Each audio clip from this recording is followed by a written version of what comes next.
ईमानदारी का असली नाम। एक छोटे से गांव में राघव नाम का एक लड़का रहता था। वह पढ़ाई में सामान्य था, लेकिन उसकी सबसे बड़ी पहचान उसकी ईमानदारी थी। गांव के लोग कहते थे कि यदि किसी काम की जिम्मेदारी राघव को दे दी जाए तो वह उसे पूरी सच्चाई और लगन से निभाएगा। एक दिन राघव खेतों के रास्ते स्कूल जा रहा था। तभी उसे रास्ते में एक चमड़े का बैग मिला। उसने बैग खोलकर देखा तो उसमें 50,000 और कुछ जरूरी कागज थे। उसके मन में एक पल के लिए विचार आया कि इतने पैसों से वह अपने परिवार की कई परेशानियां दूर कर सकता है।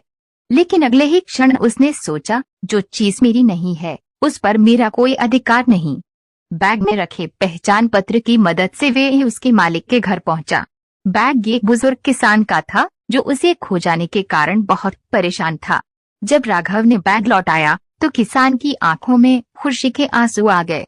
उसने इनाम के रूप में कुछ पैसे देने चाहिए, लेकिन राघव ने मुस्कुराते हुए कहा, मुझे इनाम नहीं चाहिए, किसी की मदद कर पाना ही मेरे लिए सबसे बड़ा पुरस्कार है। राघव की ईमानदारी की चर्चा पूरे गांव में फैल गई। स्कूल में भी उसकी प्रशंसा हुई और उसे सर्वश्रेष्ठ छात्र का सम्मान दिया गया। कुछ समय बाद एक संस्था ने उसकी सच्चाई और अच्छे चरित्र से प्रभावित होकर उसकी आगे की पढ़ाई का पूरा खर्च उठाने का निर्णय लिया।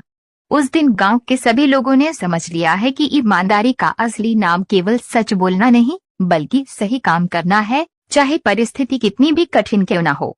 शिक्षा, ईमानदारी और सच्चाई का फल देर से मिलता है, लेकिन जीवन भर सम्मान और विश्वास दिलाता है। अगर आप लोगों को हमारी ये कहानी पसंद आए हो तो कहानी को लाइक करें, वो चैनल को सब्सक्राइब करें और आगे इसी तरह की अच्छी अच्छी कहानियाँ देखने के लिए हमारे चैनल से बने रहे। धन्यवाद।